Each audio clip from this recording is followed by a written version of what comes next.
14টা জেলা আছে, যেখানে চাষ করছে সেখানে রজনীগন্ধার সমস্যা আছে। আর এই কৃমিগুলো বাদ বাকি যেটা বৃক্কাকার কৃমি আছে, সেকড়ে কৃমি, এইটা নিয়ে গবেষণা কিন্তু অনেক কম হয়েছে। এটা নিয়ে গবেষণা শুরু হয়েছে, সেকড়ে পচন শুরু হয়ে যায়।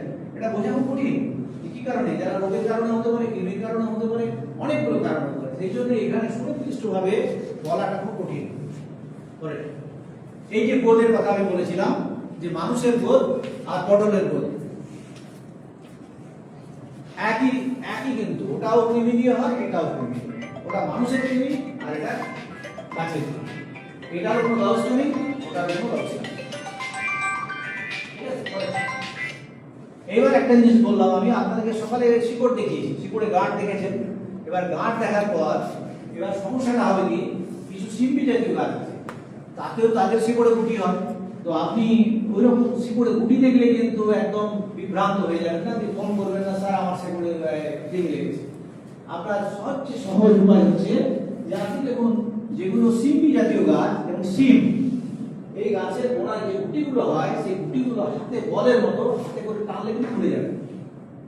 আর টানলে যেটা দেওয়া হয়েছে, ওই যে বলগুলো গাঁটগুলো আছে, গাঁটগুলো হাতে টানলে কিন্তু খুলবে। খুব সহজ উপায়। তাহলে আপনার কোনো চিন্তা নেই যে আমি যদি সিম জাতীয় গাছ এরকম দেখি, যে গাঁট দেখলেই করে সংরক্ষণ করে দেবো, কিন্তু এরকম গ্যারেন্টি নেই যে এখানে এই গুটিটাও তৈরি হবে, গাঁটও তৈরি হবে, দুটোই হবে। তাহলে আপনাকে দেখতে হবে, এই যে বলগুলো দেখছেন, এটা হচ্ছে সিম জাতীয় গাছ, রাইজোবিয়াম নডিউল বলি আমরা। হাতে খুললে পরে টানলে পরে খুলে যাবে, এগুলো কিন্তু একটাও হতে পারবে না। তো এটাতে কিন্তু কৃমিও হতে পারে, কিন্তু কৃমি হয়নি। আমি দেখিয়েছি এই কারণে যে ওই বলগুলো দেখলে পরে আপনি ভাববেন না, যে গুটিগুলো দেখলে ভাববেন না এটা কৃমি হচ্ছে। হ্যাঁ, সুতরাং কৃমি সব উন্নতি হয়, কিন্তু এটা কিন্তু খুব কমন। এগুলো হচ্ছে যে সিম জাতীয় গাছ। যেমন ধরুন একটা ছোলা গাছ যদি আপনি তোলেন, আপনি তুলে গুটি দেখতে পাবেন, আপনি সঙ্গে সঙ্গে ফোন করে দিলেন স্যার আমার কৃমি লেগেছে, এরকম ভাবার কিছু কারণ নেই। মসুর, এই ধরনের যতগুলো তৈরি জাতি ডাল শস্যগুলো আছে, মসুর সব যেগুলো ডাল শস্য আছে, ডাল শস্য এটা হবে, কিন্তু কৃমি হবে না, এটা প্রয়োজন। কৃমি হবে, কৃমিও হয়, দুটোই দেখতে হবে। আরেকটা কথা বলি, যেটা হচ্ছে যে এটা হচ্ছে আপনার সর্ষের জমিতে কিন্তু সাধারণত কৃমি হয় না। মানে ওতে যদি গাঁট দেখেন, তাহলে এই গাঁটটা কৃমির জন্য নয়, সেটা ছত্রাকের জন্য। হ্যাঁ, সেটা অনেকেই কিন্তু ফোন করে, কিন্তু দু একটা জায়গায় অল্প স্বল্প দেখা যায়, কিন্তু এটা মারাত্মক সমস্যা হয় কিছু কিছু জেলায়। যে আমাদের বীরভূম জেলায় সব থেকে বেশি হয়, মুর্শিদাবাদে বেশি হয়। আমি জানি না এই জেলায় হয় কিনা, যে সর্ষেতে এই ধরনের ক্লাবুট হয় কিনা, কিন্তু এটা ছত্রাকের জন্য। এটা নিয়ন্ত্রণ খুবই কঠিন, যার জমিতে হয় তার বড় মাথা ব্যথা। নিমাটোডের সমস্যা মোকাবেলা করার জন্য যে ফসল চক্রগুলো পরিবর্তন করার কথা বলা হয়, মানে সহনশীল যেগুলো, তার মধ্যে সর্ষে একটা এক্সাম্পল। হ্যাঁ, একই নাগারে টমেটো ভেন্ডি না করে একদম হ্যাঁ, সেটা হচ্ছে যে এই যে ফসলের এই যে আমরা একটা চিঠিতে বললাম যে এইটা কিন্তু কৃমি আক্রমণ করে না, সুতরাং এটা নিয়ে তাহলে এটা আপনার একটা পছন্দের ফসল হলো। তাহলে আপনি যখন ফসল চাষ করবেন, তখন এই ফসলটা যে জমিতে কৃমি হয়, তা লাগালে পরে ও আর খাবার পাবে না, তাহলে ও মরে যাবে, হতে পারে। এরকম একটা হচ্ছে ভুট্টা চাষ। এই যে আমাদের হীরক বাবু ভুট্টা নিয়ে অনেক কাজ করেছেন, এবং এই জেলাতেও আমাদের ভুট্টার চাষের সম্ভাবনা প্রচুর আছে। তাহলে খুব আরামসে বলতে পারেন, কোনো চাষি ভাই যদি জমিতে কৃমি থাকে, তাহলে বলুন আপনি ভুট্টা লাগান, বর্ষার সময় ভুট্টা লাগান, আর শীতকালে আপনি সর্ষে লাগান, ব্যাস। খুব সহজ পদ্ধতি। এরকম ধরনের কিছু পছন্দের ফসল আছে, যেমন গাঁদা। যারা গাঁদা চাষ করেন, আপনার জমিতে যেখানে ধরুন কৃমি হচ্ছে, তাহলে সেখানে আমি 1 বছর গাঁদা লাগিয়ে দিলাম। বা গাঁদা অনেক সময় লাগানো যায় যে অন্য ফসলের মাঝ ফসল হিসাবে, অন্তর্বর্তী ফসল হিসাবে, বা পুরো জমিতেও লাগানো যায়। তো সুতরাং দুটোই আপনি করতে পারেন, যে রোটেশন করে করতে পারেন, ফসল চক্রের মধ্যে হতে পারে, বা ফসলের মাঝে মাঝেও আপনি লাগিয়ে দিন, তাতেও আপনার কিন্তু কৃমির সংখ্যা কিন্তু কমে যাবে। তো এইভাবে আমরা কৃমিকে নিয়ন্ত্রণও করতে পারবো।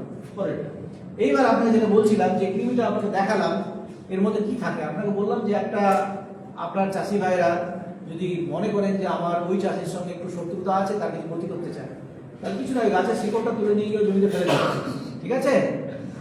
তাহলে আপনি ভাবলেন যে কি স্যার এরকম বম বললেন যে আমি গিয়ে ফেলে দেবো আর ওর জমিতে বাস্ট হয়ে যাবে, এরকম নয়। এটা হচ্ছে বম, যেটা বাস্ট হবে। সেই গমের মধ্যে কি থাকে? এই গমের মধ্যে যেটা থাকে, এই হলুদ রঙের ঘিয়ে রঙের আপনি থোকা থোকা দেখছেন, এগুলো হচ্ছে ওই কৃমি ডিম পেড়েছে। ডিমটা ভিতরে ঢুকে আছে, ওটা দেখতে পাবেন, কিন্তু ওর পেছনে যে থলি আছে, সেই ঘিয়ে রঙের থলি, সেই ঘিয়ের থলিতে কিন্তু কৃমির ডিমগুলো আছে। কতটা থাকে? একটা থলিতে কম করে 1000 খানিক ডিম থাকে। তাহলে কতগুলো কৃমি বেরোতে পারে? ওই ডালটা যদি আপনি ওই শিকড়টা ফেলে দিতে পারেন, তাহলে ভাবলেন যে ওই জমিটা পুরো একদম ভর্তি হয়ে যাবে। তাহলে যে ফসল লাগাবে সেই ফসল কিন্তু তার হবে না, বুঝতে পারলেন? কিন্তু এটা এরকম করতে যাবেন না। হ্যাঁ, চাষ করতে গিয়ে এই পদ্ধতি যেন কেউ অবলম্বন না করে। এটা যেন না পারে। কিন্তু এটা আমি এই জন্যই বললাম যে আপনি যখনই জমিতে আপনার কৃমি লাগবে, ওই গাছটাকে তুলে ছুঁড়ে ফেলবেন না, হয় নিজের জমিতে হোক, আলে হোক বা জমিতে হোক। তার কি করতে হবে? ওটাকে সংগ্রহ করে নিতে হবে। ওটা সংগ্রহ করে বাড়িতে নিয়ে আসুন। বাড়িতে নিয়ে এসে আপনার সার যেখানে কম্পোস্টিং করেছে সেখানে করেছেন, ওটা ফেলে দেবেন, ও বেরিয়ে যাবে, মরে যাবে। এবং কম্পোস্টিং এর মধ্যে দিলে পরে এমনি মরে যাবে, ঠিক আছে? তাহলে জমি থেকে যে কোনো ফসলের অবশিষ্টাংশ যেগুলো কৃমি আক্রান্ত থাকবে, সেটা পারতপক্ষে জমির কোনো জায়গায় কোনায় জমা করে রাখবেন না। কারণ বৃষ্টির জল হবে, আবার বেরোবে, আপনার জমিতে যাবে, নালা দিয়ে যাবে, বা অন্যের জমিতে ফেলে দিলেন, তো তার জমিতে ছড়াবে। সুতরাং যদি সবাই মিলে আমরা একসঙ্গে যদি এরকম না করি, তাহলে কিন্তু কৃমিকে নিয়ন্ত্রণ করা যাবে না। মানে একদম পুরো কমিউনিটি অ্যাক্ট করছে, সবাই মিলে আমরা চাই যে কৃমি মুক্ত করতে হবে। এইরকম যদি আমরা চিন্তা ভাবনা করতে পারি, তাহলে সকলের জমিতে কৃমি কিন্তু ধীরে ধীরে ধীরে ধীরে কমে যাবে। নাহলে আপনার জমিতে আছে কোনায় জমিতে আমি দেখেছি যে রজনীগন্ধা ফুল যেগুলো আক্রান্ত হয়েছে, সেগুলো ফুলে ড্রেনের মধ্যে ফেলে দিল জমা করে, এবং ওই ড্রেনের জলটা সবার জমি দিয়ে বয়ে যাচ্ছে, এই জমি থেকে ওই জমি যাচ্ছে, সবার জমিতে রজনীগন্ধা কৃমি, যে লাগাচ্ছে রজনীগন্ধা তার জমিতে কৃমি হচ্ছে। ওদের স্যার এটা কি করে হলো? আমার জমিতে ছিল না, ওর জমি থেকে চলে এলো। বললাম যে এই তো কাণ্ড করে রেখেছেন আপনি, এখানে কালো ফেলে রেখেছেন, এটা তুলে নিয়ে যান বাড়ি, জ্বালানি করে নিন। হ্যাঁ, এইগুলো হচ্ছে যে আমাদের চাষের পদ্ধতির মধ্যে। আমার মাস্টারমশাই বলতেন, প্রফেসর দাসগুপ্ত বললেন যে চাষি যা খুশি তাই করবে, আর আমার তার সমাধান দেবো, উনি করে দেবেন। চাষিকেও শেখা হচ্ছে, চাষিকে এই জিনিসগুলো করা যাবে, এইগুলো না করতে পারে তোমার জমিতে সমস্যা হবে। আর কি সব কিছু কিছুই শুনবো না, যা খুশি তাই করবো, আর বলবো সমাধান দিন, তাহলে সেটা হবে। তাহলে আপনাকেও কিছু করণীয়। এবার ধান আর গমে আছে। এটা একটা গম, আপনার দেখে কি মনে হয় যে জমিটা এমনিতে আপাতত দেখে মনে হবে যে কিছু একটা হয়েছে। আপনি 10 জনের কাছে যাবেন, এবার আপনাকে আমি একটা একটা করে দেখাচ্ছি। বড় বড় বিজ্ঞানীরা ওখানে গেছেন, গিয়ে দেখেছেন, দেখে একটার পর একটা বলে গেছেন এই হয়েছে ওই হয়েছে, পরে। হ্যাঁ, আমার তো নজর এখানে কৃমির দিকে আছে, তো আমি কি করলাম? আমি কিছুই না, ওইগুলোকে তুলে দেখলাম শিকড়ে ওই কৃমিটা আছে, সিস্টেমাটোড আছে। হ্যাঁ, তো আমি ওগুলো মার্ক করে দেখিয়েছি, দেখুন এইগুলো সিস্টেমাটোড আছে। তারপর দুটো কোম্পানিকে ডাকলাম, একটা এখানে বায়ার আছে বসে, এদের নতুন প্রোডাক্ট লঞ্চ হয়েছিল, আর একটা হয়েছিল আলামা। দুটো কোম্পানিকে ডাকলাম, দেখে ওদেরকে 2 একর করে দিয়ে দেওয়া, বায়ার আর কাম। এবং আমাদের ডিপার্টমেন্টের হেডও বিশ্বাস করে না যে এসব হয় না, তো দুজনকে ডেকে ওরা বিনা পয়সা ট্রিটমেন্ট করে দিয়ে দিলাম। ট্রিটমেন্ট করে দেওয়ার পর দেখা কি করে। এই যেমন ডক্টর আলিয়া আজকে আমাদের অনলাইনে লেকচার দেবেন, উনি হচ্ছেন এইটার উপরে গবেষণা করেছেন। হ্যাঁ, তো ওনাকে স্যারকে আমি ডেকে নিয়ে এলাম, দিয়ে আমরা এই কেমিক্যাল দিয়েছি। কেমিক্যাল যে স্প্রে করছে কোম্পানির লোক, এটা আলাদা করছে, একটা ফেলাপ্রাইড করেছিল ওই বায়ার থেকে, এরা ট্রিটমেন্ট করেছিল। তারপরে ডেকে নিয়ে এলাম, তারপরে দেখুন দুটো লাইন দেখুন হলুদ হয়ে গেছে। তো ডক্টর আলিয়া হাতে করে তুললেন, পরেরটা দেখো, উনি হাতে দেখুন দেখাচ্ছেন নখ দিয়ে হলুদ, একটা সাদা রঙের, এই সাদা সাদা যেগুলো দেখছেন ওগুলো হচ্ছে কৃমি, ওগুলো হচ্ছে কৃমি। এই যে হলুদ গাছগুলো হয়েছে, এই হলুদ গাছগুলো তলায় শিকড়ে কৃমি আছে। ক্লোরোসিসের সিম্পটম, ক্লোরোসিস উপরে যে পাতায় হলো হলুদ হয়ে গেছে। আমি বলেছি যে গাছে আক্রমণ হবে, সে গাছ মাটি থেকে খাবার নিতে পারবে না, ধীরে ধীরে গাছ হলুদ হয়ে যাবে, গাছের বাড়াবাড়ন্ত হবে না। যেখানে ওষুধ পড়েছিল ভালো পরিমাণে, সেই গাছগুলো ভালো হয়ে গেছে, যেগুলো ওষুধ পড়েনি ভাবে ছেড়ে গেছে, সেই জায়গাটা ওরকম থেকে গেছে। ঠিক আছে, এছাড়া ধান ছাড়া গমেও হয়, এবং এটা আমাদের বাঁকুড়ার ছবি, বাঁকুড়ার গমে। এটা যেটা আমরা শিকড়ে ডগা ফলা দেখাচ্ছিলাম, যেটা কৃমিটা যে ধানে হয়, সেটা কিন্তু গমেও হয়। এটা গমে আমাদের এখনো পর্যন্ত পশ্চিমবাংলায় বহু জায়গাতে আমরা দেখছি যে এখনো পর্যন্ত হয়নি, কিন্তু কিছু কিছু ভারতবর্ষে কিছু কিছু জায়গা আছে, এটা আমরা ইয়ার পুরো সিস্টেম, গমের সিস্টেম এরকম বেঁকে যাবে, টুইস্ট হয়ে যাবে, এবং এগুলো ফুলে যাবে, দেখলে খুব সহজেই বোঝা যায়, কিন্তু আমরা এখন পশ্চিমবাংলায় বহু চাষি বলে, কিন্তু অনেক সময় বিভিন্ন জাতের কারণে হয়, কিন্তু এখনো পর্যন্ত এই সিড বল নেমাটোডটা এখানে কিন্তু এখনো পর্যন্ত করে না। আচ্ছা, এই চাষি ভাইদের বলছিলাম যেটা হচ্ছে যে শিকড়ের ডগা ধীরে ফুলে যাচ্ছে। আজকে সকালে আমরা চারা তুলে এনে দেখাচ্ছিলাম যে দেখুন একজন চাষি লাগিয়েছে, তো এই জমিটা একটু হলুদ মনে হয়। তো চাষি ভাইকে বললাম আপনি জমিতে নামুন তো, নেমে আমরা শিকড় তুলুন। তো ওর হাতের উপরে রেখে আমি ক্যামেরা দিয়ে ছবি তুলে দেখালাম যে দেখুন আপনার জমির এই অবস্থা। এবং তারপরে ওই যে বড় বড় ওগুলো দেখাচ্ছি, ওগুলো শিকড়গুলো, ওগুলো আমি আর অনুবীক্ষণ যন্ত্রের তলায় রেখে যে শিকড়গুলো কি পরিবর্তন হয়েছে সেটা দেখেছি। এবং ওটাকে ফাটালে পরে ওর ভিতরে কৃমি আর ওই যে ডিমের থলি এটা বাইরে ছিল, ওই রকম থলি এরা ভিতরের মধ্যে ঢুকে রাখে। এরা আবার হচ্ছে একটু চালাক, এরা হচ্ছে যে ডিমটাকে বাইরে ফেলে না, ডিমটাকে ঢেকে ওই শিকড়ের মধ্যেই রাখে। তারপরে কি হবে, গাছটা ধান গাছ যখন মরে যাবে তখন এই যে শিকড়টা পড়ে থাকলো সেখান থেকে সময় মতো আবার ওখান থেকে বেরিয়ে আবার ওরা পরবর্তী ফসলকে আক্রমণ করবে। এটা একটা। এবং এই যে যখন এইগুলো কৃমিগুলো দেখতে এরকম হয়। আর জমিতে যে আগাছাগুলো থাকে, মোটা ঘাস, যেমন এমনি শ্যামা ঘাস, যত ধরনের ঘাস থাকে সবগুলো তুললে পারে সবের মধ্যে রাখবে। ঘাসেও যত দেখতে পাবেন, ধানেও তত দেখতে পাবেন।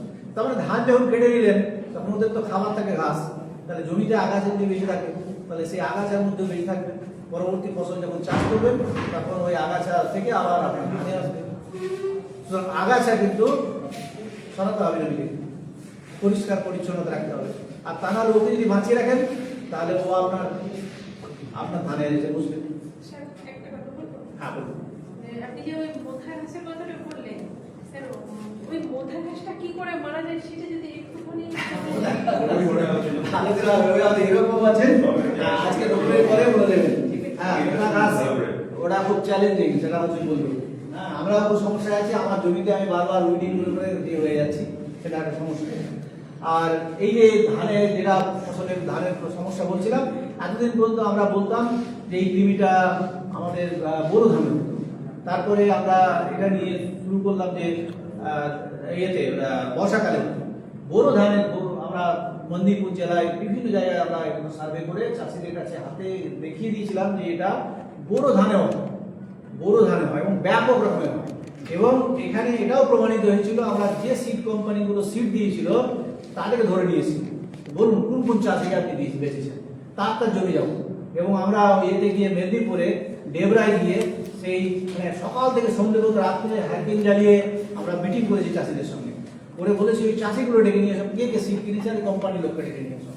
হ্যাঁ, দিয়ে সব প্রমাণ করে দিয়েছিলাম যে আপনি যে জায়গায় সিড দিয়েছেন তার সবার জমিতে কিন্তু এই হয়েছিল, মানে আপনি কৃমি আক্রান্ত বীজ দিয়েছেন।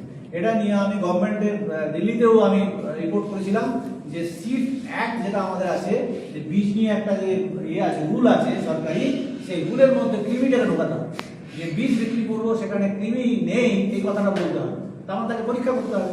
তা না হলে সিড বীজ বেচবো, কৃমির কথা উল্লেখ করবো না, ভালো বীজ বলে চালিয়ে দেবো, এটা খুব ভালো বীজ, এরকম চলবে।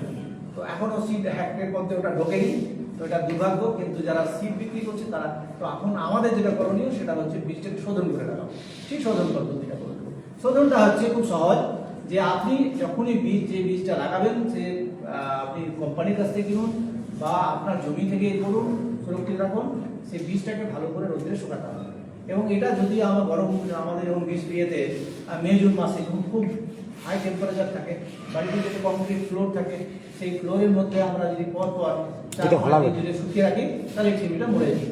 আরেকটা সহজ পদ্ধতি হচ্ছে, যেটা আমরা না করতে পারি, তাহলে ওই বীজটাকে আমরা ধরুন 20 লিটার মতো জল আপনি একটু গরম করবেন কিরকম, যে জলটা হচ্ছে যে মোটামুটি তলা থেকে যখন বুদবুদগুলো উপরে উঠে আসবে, গরম করবেন না, দেখবেন তলা থেকে বুদবুদগুলো ঠিক উপরে উঠে ফেটে যাচ্ছে, বাস ওইটুকু গরম। এই গরম হয়ে যাওয়ার পর আপনি ওই 20 লিটার জলে 10 কেজি বীজ দিতে দেবেন। 10 কেজি বীজ দিয়ে দেওয়ার পর মোটামুটি 10 মিনিট রেখে দেবেন, দিয়ে ওটা তুলে নেবেন, তাহলে কিন্তু কৃমি শেষ। গরমে ওদের একটা সরাসরি এফেক্ট আছে, মানে আমি দেখছিলাম যে এই সয়েল সোলারাইজেশন, মানে মাটির উপরিভাগে কৃমিকে মারার জন্য সিম্পল পলিথিন চাদর বিছিয়ে দেওয়া হয়, যাতে তাপমাত্রাটা গরমকালে খুব ভালো ধরে রাখে, তাদের প্রথম 10-15 সেন্টিমিটার মাটির উপরের অংশে যত কৃমি থাকবে মরে যায় সয়েল সোলারাইজেশন দিয়ে। না, ওরা একটা পদ্ধতি আছে, ওরা তারপরে বলবে। চাষ করতে গেল আর কি। হ্যাঁ হ্যাঁ, সয়েল সোলারাইজেশন নিয়ে আছে, কিন্তু আমি এখানে খুব বেশি বলতে চাই, কারণ আমাদের এই এলাকায় সয়েল সোলারাইজেশন করতে গেলে আমার যেটা দরকার যে 4 সপ্তাহ, 4 সপ্তাহ আমাকে রৌদ্র দরকার, রোদ দরকার। পরিষ্কার আকাশ দরকার। তারপরে পলিথিন শীট দিয়ে ঢেকে হ্যাঁ, দেওয়া। এবার ওটার একটা পদ্ধতি হচ্ছে যে আপনি যারা যারা নার্সারি করবেন, বড় জমিতে করতে যাবেন না, তার কারণ হচ্ছে খরচা অনেক বেশি পলিথিনের। তো আপনার জমিতে যেখানে ধরুন আপনি বীজতলা তৈরি করবেন, টমেটোর বীজ করলেন বা যে কোনো যেগুলো ট্রান্সপ্লান্টিং রোপণ করা হয় সেইগুলো করবেন, সেই জায়গাটাতে আপনি কি করবেন, হালকা করে জলে দিয়ে ময়েশ্চার যখন চলে আসবে দিয়ে আপনি ওইটাকে পলিথিন সিড দিয়ে, পলিথিন সিডটা হচ্ছে কি আমরা কালো নয়, আপনাকে সাদা ট্রান্সপারেন্ট পলিথিন সিড, তার একটা মাইক্রন আছে, সেটা 25 থেকে 50 মাইক্রন। এই মাইক্রনের থিকনেস হতে হবে, এবং যখন কিনবেন তখন বলবেন যে আমি এর বেশি মাইক্রন নেবো না, খুব মোটা নিলে হবে না। তো ওই মাইক্রন দিয়ে ওটার দিকে ঢেকে দেবেন, ঢেকে দিয়ে চারিদিক থেকে মাটি দিয়ে সাইড থেকে যেন কোনো গ্যাপ না থাকে। এবার ওইটাকে আপনাকে রেখে দিতে হবে, ওটা 4 সপ্তাহ রেখে দিলে ওর ভিতরে যে তাপমাত্রা হবে ওটা 60 ডিগ্রি টেম্পারেচার আসবে। হ্যাঁ, তো 60 উপরে অনেক সময় উঠে যাবে যদি রোদ ভালো থাকে। তো সেটার একটা বিজ্ঞান ব্যাখ্যা আছে, আমি বলে দিই, চাষি ভাইরা বুঝতে পারবেন না, আমাদের হিরো বাবুরা বুঝতে পারবেন, যে এই পলিথিন সিটের মধ্যে যে আমাদের সৌর রশ্মিগুলো আছে, সে লং ওয়েভটা যাবে, লং ওয়েভটা ঢুকে গেল দিয়ে ওটা আর বেরোতে পারবে না, সবই বেরোতে পারবে না। হ্যাঁ, তো সুতরাং ওই যে সৌর রশ্মির যে লং ওয়েভ লেন্থটা যে ঢুকলো সেটা বেরোতে পারলো না, ভিতরে গিয়ে হিট তৈরি হবে। ট্র্যাপ হয়ে যায়। হ্যাঁ, দিয়ে ওই হিটটা হচ্ছে মাটিটাকে পুরো শোধন করবে। আর শোধনের জন্য যদি জল আর গরম এই দুটো যদি একসঙ্গে থাকে, তার শক্তি অনেক বেশি শুধু গরমের থেকে। সেটা আমরা ভালো করে জানি, আমরা ভেপার নিই যারা, যেমন হচ্ছে ভেপার নিই কেন, এমনি গরম তো হিট নিতে পারি, চুলোর পাশে বসে তো আর গরম নিতে পারি নিই না, আমরা জল দিই। কারণ হচ্ছে কি ময়েস্ট হিট, মানে ভেজা যে গরম, সেই গরমের ক্ষমতাটা কিন্তু পেনিট্রেশন ক্ষমতা, ঢোকার ক্ষমতা অনেক বেশি। তো সেই জন্য ওটা ময়েস্ট হিট দিয়ে ওটাকে ঠিক করবে। তাতে হচ্ছে যে আপনার আগাছা থেকে শুরু করে কৃমি থেকে শুরু করে মাটিতে যত জীবাণু আছে সমস্ত জীবাণু কিন্তু মরে যাবে। সেটা হচ্ছে যে এটা হচ্ছে যে সয়েল সোলারাইজেশন। পরে স্যার একটু জিজ্ঞেস করছি, হ্যাঁ, সমস্ত জীবাণু যদি মারা যায় তাহলে ভালো জীবাণু তো মারা যেতে পারে, একদম একদম কারণ মাটির উর্বরতা ক্ষতি হবে। একদম আপনার সঙ্গে আমি একদম সহমত। এটা নিয়ে অনেক হয়েছে, দ্বন্দ্ব তৈরি হয়েছে যে আমরা সয়েল সোলারাইজেশন যখন করি তাতে এতে যখন যেগুলো খুব ক্ষতিকারকগুলোকে মাপতে গিয়ে আমরা অনেক ভালোগুলো মেরে ফেলি। এখন এমন জায়গায় এমন এমন পরিস্থিতি তৈরি হয় যেটা না করতে আর উপায় থাকে না। তবে যেগুলো খুব ভালো জীবাণু, সেই ভালো জীবাণুগুলো দ্রুততার সঙ্গে দেখা গেছে যে ওখানে আবার ওরা ফিরে আসতে পারে। এটা 1 নম্বর। আর 2 নম্বর হচ্ছে যে তাপমাত্রা সহনশীলতার উপর নির্ভর করে জীবাণুদের আলাদা আলাদা হ্যাঁ, ভাগ করা যায়। আলাদা প্রজাতি, আলাদা আলাদা প্রজাতি। সব প্রজাতির তাপমাত্রা সহনশীল ক্ষমতা এক নয়। কেউ কম তাপমাত্রায় মরে যেতে পারে, কেউ একটু অধিক তাপমাত্রা অবধি বেঁচে থাকতে পারে। সুতরাং সব জীবাণু যে একেবারে মরে যাবে ব্যাপারটা তা হয় না। কিন্তু যেটা স্যার বললেন যে যখন আমাদের সমস্যাটা বেশি হচ্ছে কৃমি মারা, তখন তো আমাদের কৃমি বা আগাছা। আমি ধরুন কৃমি, আগাছা বা ধরুন ধরে ওরা রোগ। করতেই হবে। যেমন এই কীটের রোগ হচ্ছে, আপনি ফসল চাষ করতে পারছেন না, আপনি কি করবেন? আপনার টাকা নেই। আর এরা তো বাইরে, আরেকটা জিনিস মনে রাখতে হবে যে প্রকৃতিতে এমন একটা জিনিস আছে যে যারা বাইরে থেকে আসে তাদেরকে একবার সরিয়ে দিলে সেরা আর ঢুকতে পারবে না, কিন্তু যারা প্রকৃতির আছে তাদের কিন্তু একটা রেসিলিয়েন্সি আছে যে ওরা যে কোনো উপায়ে আবার ফিরে আসবে, কারণ ওরা প্রকৃতিরই জীব। এখন সয়েলের মাইক্রোবায়োম নিয়ে এখন অনেক গবেষণা হচ্ছে, সেটা নিয়ে বলার এখানে স্পিড হয়, আপনাদের অতটা কাজেও লাগবে না। সেটা হচ্ছে যে মাটিতে সবসময় একটা জীব থাকবে, এটাকে সম্পূর্ণরূপে ওই রকম গরম হিট দিয়ে মারা যাবে যদি না আমি ইট তৈরি করি। ইট মানে হচ্ছে মৃত মাটি মেরে ফেলা, তো ওই রকম তাপমাত্রায় আমরা দিই না, সুতরাং ওতে মাটি হয় না। 2 নম্বর হচ্ছে এই যে আরেকটা এফেক্ট আছে, এই যে সয়েল সোলারাইজেশন হলে মাটিতে অনেক যে নিউট্রিয়েন্ট আছে তার গাছের জন্য একদম গ্রহণযোগ্য হয়ে ওঠে। সেই জন্য আপনি যেখানে আপনি এই ধরনের জিনিস করবেন সয়েল সোলারাইজেশন, যে কোনো ফসল লাগবে দেখবেন গাছের গ্রোথ খুব ভালো হয়। তার মানে কি মাটিতে অনেক জিনিসই থাকে যেগুলো সরাসরি গাছ দিতে পারে না, কিন্তু এই গরম হিট দিয়ে কিন্তু অনেক নিউট্রিয়েন্টের খাদ্যগুলো অ্যাভেলেবল পায়। আমরা মালচিং পদ্ধতি, জমির আচ্ছাদন যখন অবলম্বন করি তখনও কিন্তু এই একই জিনিস। কভার দিলে আগাছা যেমন মরবে, আগাছার বীজ যেমন জার্মিনেট করতে পারে না, অঙ্কুরোদ্গম ঘটাতে পারে না, একই রকম ভাবে অনেক খাদ্যমৌল আছে যেটা গাছের কাছে কিন্তু সহজে গ্রহণযোগ্য অবস্থায় আছে। তার জন্য পলিথিন মালচিং এর ক্ষেত্রেও কিন্তু একই রকমের অ্যাডভান্টেজ আপনি পেতে পারেন। সুবিধা অনেক আছে, এটা সুবিধা ভেবেই গবেষণা হয়েছে এবং আচ্ছা এটা একটা ধানের রোগ, দেখেছেন এটা উড়িষ্যাতে ব্যাপক হয়, আমাদের পশ্চিমবাংলাতেও এটা হয়, সাদা টাকা রোগ হয়, একদম পুরো কুকড়ো হয়ে যায়, এটা জলে ভিজিয়ে দিলে এই ক্রিমগুলো বেরিয়ে আসে, যে মাইক্রোস্কোপ আছে ওগুলো যন্ত্রে খুলে দেখতে পারে। এটা যেটা আমি বললাম রজনীগন্ধা এবং ধানের রোগ, সেই ক্রিমিটা দেখতে এরকম পরে। আমি শুধু ছবিগুলো দেখে যাচ্ছি, এটা রজনীগন্ধা ধান দুটোই আক্রমণ করে। এবং একটা জিনিস বললাম যে কৃমিটা বীজের মধ্যে থাকে, ধানের বীজের মধ্যে, ওই যে দেখুন গোল হয়ে বেড়ে পাকিয়ে আছে, ওই কৃমিটা যখন ধানটা শুকিয়ে যায় তখন ওই কৃমিটা কি হয়, একটা বেড়ে পাকায় এরকম করে বেড়ে পাকিয়ে ওরা 2 বছর পর্যন্ত ধানের বীজের মধ্যে বেঁচে থাকে। যেমন জল পাবে সঙ্গে সঙ্গে বেরিয়ে আসে। তো এই গরম জলে আমরা যেটা বললাম, গরম জলে যদি আমরা শোধন করি তাহলে গরম জলে 10 মিনিট শোধন করতে পারে, এটা সঙ্গে সঙ্গে ও বেরিয়ে আসবে আর ওখানে বেরিয়ে মরে যাবে। এটা আমাদের এখানে এটা বাদ। হ্যাঁ, এবার আমরা বিভিন্ন শাকসবজির ছবি দেখিয়ে যাবো। হ্যাঁ, এই যে দেখুন যারা উচ্ছে চাষ করেন, জমির চেহারা দেখেছেন গাছ মরে গেছে, চাষি বলছে স্যার আমার ফলন পাওয়ার আগে দেখুন সব মরে গেল। তখন আমার শেকড় করে দেখা যাচ্ছে যে অবস্থা, এটা শেকড় থেকে বুঝতে পারছেন। এটা হচ্ছে যে আপনার যেটা ভেন্ডি, মানে দেখছেন জমিটা কিরকম ভাবে কোথাও যেন চাকচাক হয়ে গেছে, হলুদ হয়ে গেছে, বসে গেছে, এগুলো হচ্ছে কৃমি আক্রমণের লক্ষণ। হ্যাঁ, এইটা দেখুন কুমড়ো, লাউ, পুঁই, এটা আমার হচ্ছে মিজোরাম গেছিলাম, মিজোরামের 7টা ব্লকে আমি সার্ভে করেছিলাম। তো সার্ভে করে আমি দেখেছিলাম যে সব জায়গায়, এবং নদীর ধারে যারা চাষ করেছে তাদেরও কৃমি, সর্বত্র কৃমি আছে। আর ওটা পুঁই শাক। আচ্ছা এটা হচ্ছে পটল, আগেরটা। হ্যাঁ, এটা হচ্ছে পটল চাষ। পটলের লতা এখন শুকিয়ে যাচ্ছে, মরে যাচ্ছে, কিছু হচ্ছে না, শিকড়টা করলো এরকম অবস্থা। ওটা হচ্ছে শশা, এটাও শশা। আর ওটা হচ্ছে লাউ। এটা চাষি ভাই বলতো স্যার তুলে নিয়ে এসে বলছে স্যার দেখুন আমার মালা রোগ হয়েছে। তাহলে আমি কখন মালা রোগ শুনিনি, কারণ বলছে মালা রোগ গুলো মালা রোগ দেখতে হয়ে গেছে। তো এটা চাষি ভাইদের কথা। হ্যাঁ, আচ্ছা এইগুলো চাষ দেখুন, পটল পাচ্ছেন না, দিয়ে আমার তুলে আমার জমি দেখুন এই হয়েছে, নদীয়া জেলার চাষ। আচ্ছা বাজারে ধনে পাতা বেরোয়, বিক্রি হয়। আমি ধনে পাতা সেগুলো দেখবেন, এটা বাজার থেকে তোলা, বাজার থেকে নেওয়া, যারা বিক্রি করছে আটি বিক্রি করছে, তার মানে ধনে পাতা যারা লাগাচ্ছে তারাও ওখানে কৃমি। আচ্ছা এই একটা শসার জমি, বর্ষাকালে আমরা হেঁটে যাচ্ছি মাঠ দিয়ে, মানে মাটিও খুঁড়েনি, ওই যে উঁচু করে লাগিয়েছে না, একটু বর্ষাকালে যাতে জলটা না হয়, দেখুন জলে ধুয়ে গেছে, সেকড় থেকে দেখা যাচ্ছে, চুমুটিগুলো দেখা যাচ্ছে, দেখুন উপর থেকে বয়ে যাচ্ছে, সেকড়টা এই হয়ে গেছে। আর ওইটা হচ্ছে সিম, দেখুন একটা সিমও লাগানো আছে, একটা সিম ঝুলছে, সিমের শিকড়টা কেমন হয়েছে। তো এইরকম ধরনের ফসলে মারাত্মক ক্ষতি করে।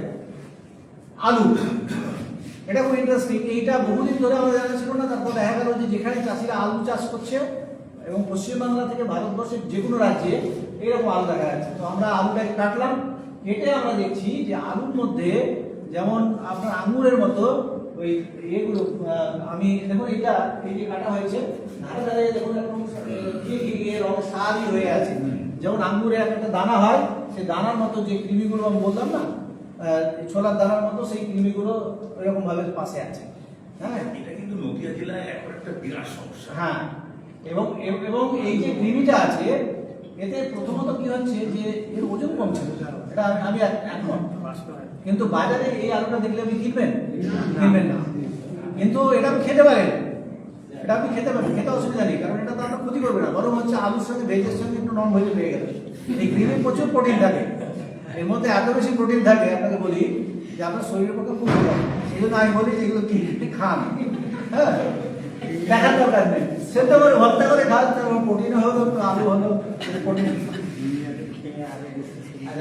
এটা হচ্ছে পটেটো সিস্টেমাটোড, নতুন করে সমস্যা তৈরি হয়েছে, এটা দক্ষিণ ভারতে ছিল, এখন উত্তর ভারতের বিভিন্ন জেলায় হয়েছে, এবং এর জন্য দরকার হয় দার্জিলিং এ দেখা, আমাদের এলাকা। এটা পটেটো সিস্টেমাটোড। এটা হচ্ছে আপনার ফুলকপি সেগুলো আগে বলতাম ফুলকপি লাগালাম ভাইনা কৃমি, এখন কিন্তু ফুলকপি কাটবো। আচ্ছা ওইটা দেখুন টমেটো, এটা হচ্ছে বিট, গাজর, সব ধরনের ফসল হয়। আচ্ছা এটা দেখুন লাল শাক আজকে নিয়ে এসেছি আমরা, চাল কুমড়ো, আর ওটা বরবটি। ফলে হ্যাঁ, এটা হচ্ছে আঙ্গুর, যেটা আঙ্গুর বলি আমরা, এই আঙ্গুর বলছি, আনার বলি। ওই ফুলটা, ওই ফলটা আমাদের এখানে হয় না, গাছের ফলটা। আচ্ছা, এটা হচ্ছে যে গোয়াবা, এটা একটা বড় সমস্যা। আর ইদানিং ভারতবর্ষের সব থেকে বড় সমস্যা ফলের, যেটা ডক্টর ওয়ালিয়া আজকে বলবেন, যে এটা একজন চাষি বললো, স্যার আমার এরকম খারাপ হয়ে গেছে সব কিছু, আমি সব ছাত্রকটাকে গাড়ি করে নিয়ে চললাম, চলো গিয়ে ওদেরকে দিয়ে গাছগুলো কুড়া করালাম, কুড়িয়ে দিয়ে ছাত্ররা আছে শুনে দেখছি যে শিকড়গুলো সব এরকম হয়ে গেছে। তারপরে আমি আদামা কোম্পানিকে নিয়ে গেছিলাম, আদামা কোম্পানি দিয়ে ওরা বলেছিল 40 গ্রাম করে গাছে গোড়ায় দাও, তাহলে ঠিক হয়ে যাবে, ওরা দাও, ওষুধ দাও, দিয়ে দেখবো। তারপর দেখা গেল যে কিছু হলো না, শেষে ওটাকে গাছটাকে তুলে ফেলা হলো। মজার জিনিস হচ্ছে যে ওকে বললাম যে আপনি এই যে লাগালেন গোয়া চারাগুলো কোথেকে নিয়ে এসেছেন? তো বললো, স্যার আমি তো বাইরে থেকে নিয়ে এসেছি, দক্ষিণ ভারত থেকে নিয়ে এসেছি। তারপর কি করেছে, ওই যে কোনায় দেখালো, কোনায় গুলো চারাগুলো খারাপ করে রেখেছে, এক জায়গায় ফিট করে প্রথমে নিয়ে এসে রেখেছে। আমরা এগুলো তোলো, দেখি ওর মধ্যে সব আছে। তার মানে যেটা হচ্ছে যে চারাগুলো নিয়ে এসেছে এখান থেকে, সেগুলো সব ক্রিমি আক্রান্ত। সুতরাং যে কোনো গাছের, আপনি বাজারে গেলেন, সুন্দর একটা ফুলের গাছ নেবেন, একটা যে কোনো চারা নেবেন, প্রথমেই হচ্ছে যে বলটাকে, গোড়াটাকে খুলে দেখে নেবেন। ধরুন তোমার পয়সা দিয়ে দেবো ভাই, আমার চিন্তা নেই, তুমি আমাকে ফুলে গোড়াটা দেখাও যে এটা পরিষ্কার আছে কিনা। দুটো আঙুল দিয়ে লম্বা করে টানবেন, সে করে জল দিয়ে ধুয়ে দেখবেন, যদি কোনো কুটি থাকে তখন কিন্তু নেবেন না, পরিষ্কার। যে কোনো ফসল হোক, যেটা হচ্ছে যে এটা লেবুর চারা হোক, এটা আনারের চারা হোক, বা এটা পেঁপের চারা হোক, বা যে কোনো চারা আপনি বাজার থেকে কিনবেন, চারার ক্ষেত্রে আপনি কিন্তু কোনো রকম ভাবে একটা যদি এরকম ধানের গলের মতো একটা গুটিয়ে থাকে, তাহলে কিন্তু কিনবেন না। আর ওটা যদি আপনি লাগান, তাহলে যে জমিতে লাগাবেন সেই জমিটাই বরবাদ হয়ে যাবে। ওই জমিতে আপনি আবার নতুন করে, আপনাকে বললাম যে ওই সর্ষে লাগাতে হবে, গাঁদা লাগাতে হবে, ভুট্টা লাগাতে হবে, লাগিয়ে আবার স্বাভাবিক করে নিয়ে আসতে হবে। সুতরাং ওই জমিটাই খারাপ হয়ে যাবে। তো আজকাল গোয়া চাষিরা সারা ভারতবর্ষে এই সমস্যার এখন ভুগছে। এর কোনো সমাধান নেই। তার কারণ হচ্ছে যে এর যে চারা তৈরি হয়, সেটা ডক্টর ওয়ালিয়া বলবেন, কপুর বলে যে একটা জায়গা আছে অন্ধ্রপ্রদেশে, সেখানে ট্রাকে করে পুরো ভারতবর্ষে হয়, এবং আমাদের পশ্চিমবাংলায় এসে ঢুকেছে নদী জেলাতে। এবং ওই চারা যারা ওখান থেকে নিয়ে এসছে তারা কিছু হয়, এবং তাকে ধরার চেষ্টা করেছে ডক্টর ওয়ালিয়া, কিন্তু পারেনি পলিটিক্যাল কারণে। কিন্তু ওটা চলছে এখন ব্যবসাটা, উনি সাপ্লাই করছেন। আপনি বলবেন যে 100, 200, 500 দেবো, ওখান থেকে চলে আসবে। তার থেকে ভালো আপনি বাড়িতে তৈরি করবেন। তার জন্য আলাদা পদ্ধতি যদি শিখতে হয়, সেটা ডক্টর ওয়ালিয়া বলে দেবেন, কি করে করতে হয় উনি বলে দেবেন। এটা হচ্ছে কলা গাছেও হয়। এটা আমাদের এখানে হয় না, কলা গাছ উল্টে যায়, এরকমটা এত বেশি দেখা যায়। আচ্ছা, এটা হচ্ছে যে সিট্রাস, লেবু গাছে হচ্ছে কলা তৈরি হয়। পেঁপে গাছেও আপনি গোড়া দেখে নেবেন, যে কোনো চারা কিনবেন কিন্তু গোড়া দেখে নেবেন। আচ্ছা, এটা তো ড্রাগন ফ্রুট, একেও ছাড়েন না। নদীয়া জেলায় যারা চাষিরা লাগিয়েছেন, সবার জমিতে ক্রিমি আক্রান্ত ড্রাগন ফ্রুট। আচ্ছা, এটা হচ্ছে যে পেঁয়াজ, ব্ল্যাক পেপার, সব কিছু, হলুদ, সব কিছু হয়। পলি হাউসে যারা আজকে পলি হাউস লাগাচ্ছেন, সব থেকে বড় সমস্যা পলি হাউসের অবস্থা দেখুন। যারা চাষি ভাইরা যারা পলি হাউস তৈরি করেন, তাদের প্রথম হচ্ছে যে সেই জমিতে কৃমি নেই, এই জিনিসটা আগে নিশ্চিত হতে হবে। তার আগে পলি হাউস করবেন না। যদি পলি হাউস করে দেন, কিন্তু ওই পলি হাউসটা আপনাকে ছেড়ে দিতে হবে। এবং হরিয়ানা গভর্নমেন্ট এখন নিয়ম করে দিয়েছে যে ওদের রাজ্যে কোনো পলি হাউস যদি সরকারি অনুদানে করতে হয়, তাহলে প্রথমে সার্টিফিকেট নিয়ে আসতে হবে। আর ওই সার্টিফিকেট হচ্ছে গভর্নমেন্ট হর্টিকালচার অফিসার, সে মাটি তুলবেন, মাটি তুলে উনি লেভেল করে স্ট্যাম্প লাগিয়ে পাঠাবেন দিল্লিতে রিপোর্ট আসবে। ওই রিপোর্ট যদি পজিটিভ ঠিক হয় যে ওখানে কোনো কৃমি নেই, তবে আপনার সাবসিডি দিয়ে পলি হাউসে পাবেন, তাহলে কিন্তু পলি হাউস পাবেন। তো পলি হাউসের ক্ষেত্রে আপনার এইটা সতর্কতা ক্ষেত্রে 100%। তাছাড়া কোনো ফসল রাখতে হবে না। পাট আমাদের পশ্চিমবাংলার খুব গুরুত্বপূর্ণ ফসল, এগুলো সব নদীয়া জমিতে পাটের এই অবস্থা। আর তুলোটা আমাদের অতটা চাষ হয় না, কিন্তু তুলোতেও মারাত্মক ক্ষতি হয়। আর যেটা বললাম বেকার কারণে তুলো এবং অন্যান্য ফসল। ফুলের তো আমি দেখালাম রজনীগন্ধা, এটা হচ্ছে স্বাভাবিক ফুল, আর এটা হচ্ছে আক্রান্ত ফুল। এটা হচ্ছে যে একটা জাত প্রজ্জ্বল বলে আছে, যেটাতে কৃমি লাগে না, সহনশীল জাত প্রজ্জ্বল। তো প্রজ্জ্বলে কৃমি অলমোস্ট লাগেই না, এটা তো শিকড় বলা হয়। এটা একটা পেঁয়াজে অনেক সময় এটা দেখা যায়।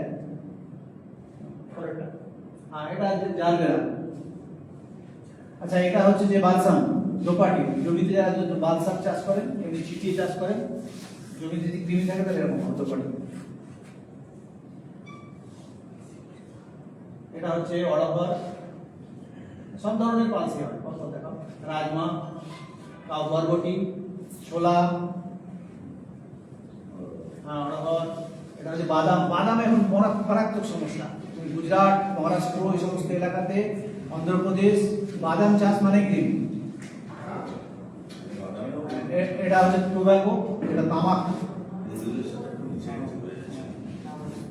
আর যেগুলো এগুলো মেডিসিনাল প্ল্যান্ট যারা আছে, সমস্ত মেডিসিনাল প্ল্যান্ট যারা,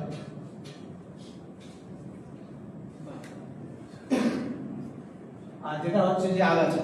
আগাছা তো সব সময়তেই আছে জমিতে। তো আগাছাই হচ্ছে আপনার কৃমির আশ্রয়দাতা।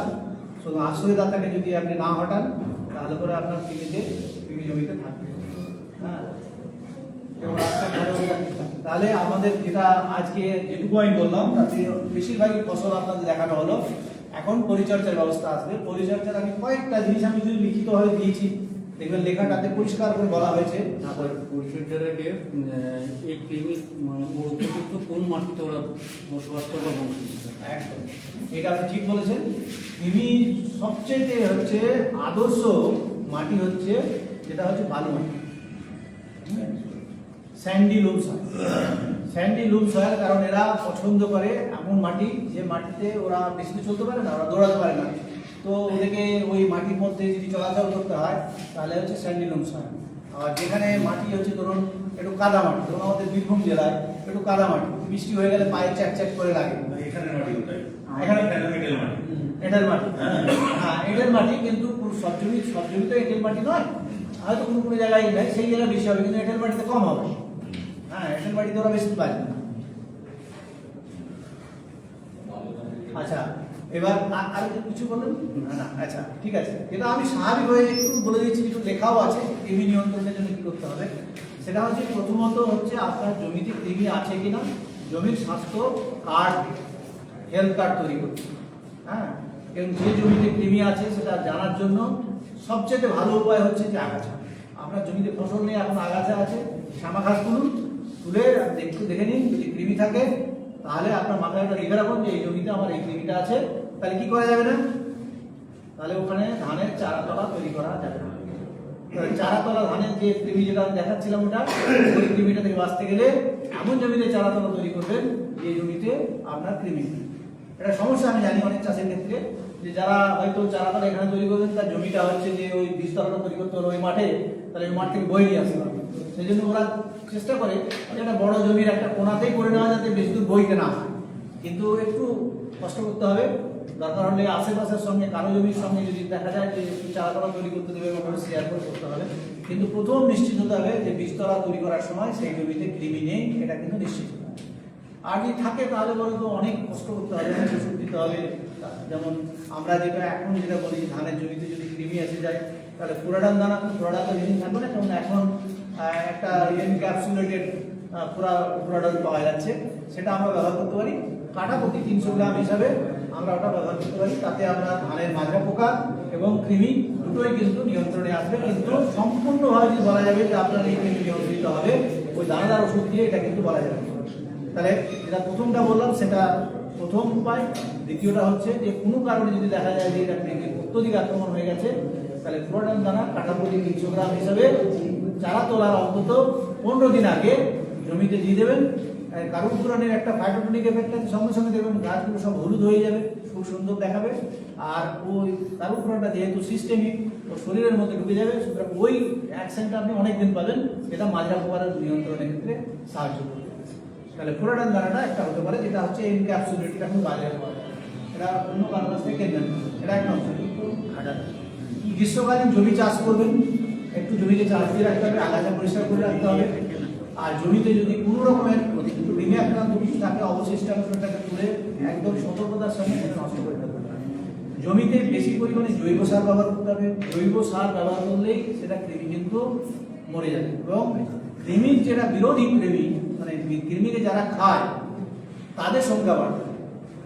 আমরা মাটিতে যা কৃমি দেখি, এমনি আমরা মাইক্রোস্কোপের তলায় যা কৃমি দেখি, তার 95% কৃমি হচ্ছে আমাদের উপকারী। মাটির জন্য ভালো, 5% কৃমি হচ্ছে আমাদের ক্ষতিকারক। তাহলে মাটিতে আমরা কোনোরকমভাবে কোনো রাসায়নিক ব্যবহার করে শুধু শুধু কেন আমি সবাইকে মারতে যাবো ওই 5%-এর জন্য? সেই 5%কে আমরা অনেকভাবে করতে পারি। শস্য ওখানে আমরা অর্গানিক ম্যাটার বা জৈব সার, কম্পোস্ট সার, বাড়ির পচা গলা জিনিস ফেলে আমরা কমাতে পারি। আমরা শস্য পর্যায় ফলন করতে পারি, ফসল চক্র করতে পারি, আমরা গ্রীষ্মকালে জমি চাষ করতে পারি, যেখানে যখন যেটা দরকার হবে। আর কৃমিকে মূলতভাবে চেষ্টা করতে হবে নিয়ন্ত্রণ করা নার্সারিতে, বীজতলায়, যাতে বীজতলা থেকে কৃমিটা আবার আপনার সমস্ত জমিতে ছড়িয়ে না পড়ে। এই কয়েকটা কথা বলে আমি শেষ করি। এবার আপনাদের যে প্রশ্ন থাকে তাহলে উত্তর আমি একটা যোগ করবো। ফার্স্ট অফ অল ফ্যান্টাস্টিক হয়েছে, আমার মনে হয় সবার হয়ে আমি আপনাকে ধন্যবাদ জানাই। বিশেষভাবে অপূর্ব একটা ইনফরমেশনের মানে সবার সামনে পরিবেশন করলেন, এবং যেটা প্রথমবার এই অঞ্চলের কৃষক বন্ধুরা নিশ্চয়ই শুনতে পেলেন। সেজন্য আমার পক্ষ থেকে আমি একদম আন্তরিক ধন্যবাদ জানাই আপনাকে। 2 নম্বর যেটা বলবো সেটা হচ্ছে যে এই প্রতিকারের উপায়ে একটা জিনিস বাদ থাকছে, সেটা হচ্ছে যে কেমিক্যাল পদ্ধতি, কিছু নিমাটিসাইড ব্যবহার করে কি করে করা যায় সেটা ওনাদের প্রতিনিধিরা বলবেন, ওনাদের একটা সুযোগ থাকবে। আর এই সহনশীল জাতের চাষ, এটাও তো আমি দেখছিলাম যে কিছু কিছু জায়গায় রেকমেন্ডেশন হচ্ছে। তা আমাদের কাছে কি এরকম কোনো লিস্ট আছে ফসল নিরিখে যে কোন ফসলের নিমাটোড সহনশীল জাত কোনটা হতে পারে? এরকম আছে আছে যেটা আমি ওদের লিখেছিল, কিন্তু আমি বলে দিই এটার ক্ষেত্রে প্রতিবন্ধকতা একটাই হচ্ছে যে জাতগুলো যেগুলো আমরা নির্বাচন করেছি এবং দেখেছি, সেই জাতগুলো এখন বাজারে চাষিদের কাছে অনেক ভালো ভালো জাত আছে, মানে ফলনের তুলনায় বা অন্যান্য যে গুণাগুণ আছে সেগুলো অনেক বেশি, এবং ওই জাতগুলো আপনার কাছে কোনটাই পছন্দের হবে না। 1 নম্বর কারণ, যার জন্য ওই জাতগুলো আমাদের কাছে এখন মানে সেইভাবে চাষিদের কাছে বলার মতো জায়গা আমরা বলতে পারছি না। 2 নম্বর হচ্ছে যে গবেষণার জায়গা যেটা আছে এখন, যেটা নতুন নতুন টেকনোলজি দিয়ে এখন করা হচ্ছে কি সাসেপ্টেবল জিন বলে একটা কথা আছে, যে আগে আমরা একটা জাতের মধ্যে সহনশীল যে জিন আছে সেটাকে ঢুকিয়ে দিয়ে একটা জাত তৈরি করা হতো। এখন উল্টো দিক দিয়ে করছে যে ওই জাতের মধ্যে মানে ওর মধ্যে সবচাইতে মানে যে কারণে কৃমি বেশি আক্রমণ হয় সেটাকে আগে জানতো, মানে ওর সাসেপ্টেবল জিনটাকে আগে আইডেন্টিফাই করো, দিয়ে ওটাকে কেটে বাদ দিল, তাহলে হয়ে গেল। তো এই টেকনোলজি দিয়ে এখন সারা বিশ্বে এ নিয়ে কাজ হচ্ছে, এবং অনেক জিনোম এডিটেড যে ভ্যারাইটিগুলো বার করার কথা ভাবা হচ্ছে, তারা কিন্তু অন্য পদ্ধতিতে এখন আর ওই রেসিস্ট্যান্ট জিন বার করে আর ভ্যারাইটি বার করে লাভ হচ্ছে না, কারণ ও ক্ষেত্রে ওগুলো সিঙ্গেল জিন, তো বেশিরভাগই সিঙ্গেল জিন, এবং একটা জিনের জন্য দেখা গেলো একাধিক প্রজাতি, একাধিক দেশ, একাধিক আইসোলেটস আছে, এবং সেখানে গিয়ে খুব একটা ভালো কাজ করছে না। যেন কৃমির ক্ষেত্রে এখনো পর্যন্ত কোনো সহনশীল জাত আমাদের এখানে ভারতবর্ষে সেইভাবে রেকমেন্ডেড নেই, কিন্তু অন্যান্য দেশে আছে।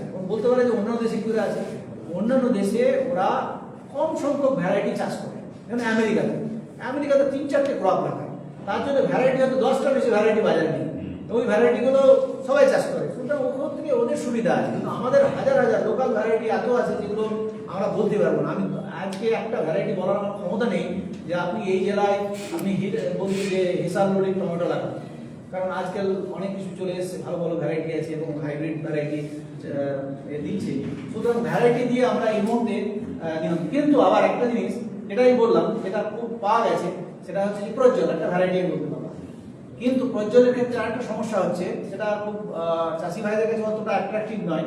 সেটা হচ্ছে যে আমরা যখনই কোনো একটা জাত বারবার প্রতি বছর লাগাতে থাকবো, তখন ওর তো একটা বিরোধী তৈরি হবে, যে খেতে পাচ্ছে না সেও তো আস্তে আস্তে ওর সঙ্গে শুরু করবে যেটা কি করে খাওয়া যায়, ও তো তোর মোড চেঞ্জ করবে। সুতরাং ওই ভ্যারাইটিটা কিন্তু দীর্ঘদিন যে চলবে এরকম ভেবে নেওয়ার কোনো কারণ নেই, একটা সময় সাসেপ্টেবল হয়ে যাবে।